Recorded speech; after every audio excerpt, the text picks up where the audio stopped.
How's it going, everyone? My name is Coach Gingy, and in today's Rocket League lesson, we will learn how to dance around your opponents in 2v2 with simple rotations and positioning. Welcome to mastering the 2v2 rotation.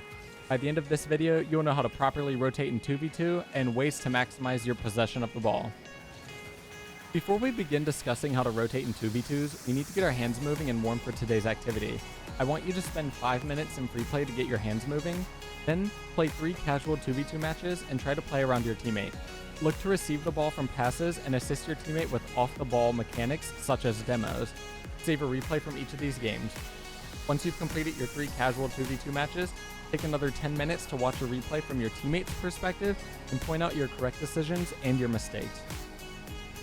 Now that our hands are warmed up, let's take some time to discuss how to properly rotate in 2v2. In terms of rotation, it's very similar to 3v3, except for the fact that your second man is also your last defender. If you haven't seen my video on 3v3 rotations, make sure you go check that out before continuing this one. The most common mistake with lower ranked players in rotations is that they tend to either sit right on top of each other, or they have one player all the way up the field attacking and one player all the way back defending. This is a huge mistake, as not only are you allowing the opponents to have control of the field, but the player up the field is also at risk of leaving their teammate in a 1v2 once they lose control of the ball. In proper 2v2 rotations, you should always be supporting one another. Think of the Rocket League field as a 3x3 grid. You almost always want to be in a diagonal grid in relation to your teammate. For example, if your teammate is in the opponent's corner with the ball, you should position in a way I like to call passively aggressive. This may sound contradictory, but let me explain. If you're in a position to receive a pass from your teammate, you aren't an immediate threat, making you the passive player on your team. However, you're positioned aggressive enough to become a threat by taking a shot on net. This ensures that you are able to retreat in time if the enemy team clears the ball, but also be ready to shoot if the ball comes your way.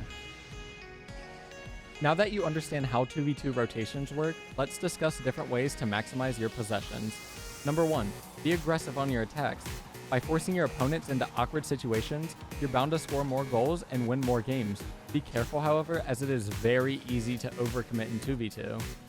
Number 2, utilize the backboard. At lower ranks, many players aren't great at defense.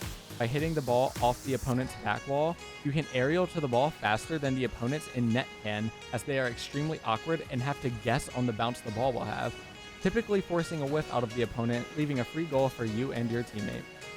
Number 3, include your teammate. I know it can be difficult because everyone wants to hit clips and improve as an individual player. However, you aren't the only one on your team. Passing is a great way to include your teammates, but there are other ways to include them as well. For example, if your teammate appears to be in a one-on-one situation with an opponent, consider how you can give your team the upper hand. If possible, go for a demo on the last guy back. Even if you don't demo them, you either force them to jump over you or drive around you, making the situation even more awkward for them and increasing your success rates. Now that we understand all of the basics behind 2v2 rotations, let's queue up some games to attempt rotating in a solo queue. For today's practice, we'll stick to casual 2v2, as you will soon learn that it is extremely difficult to rotate with a random teammate without any form of communication other than quick chat.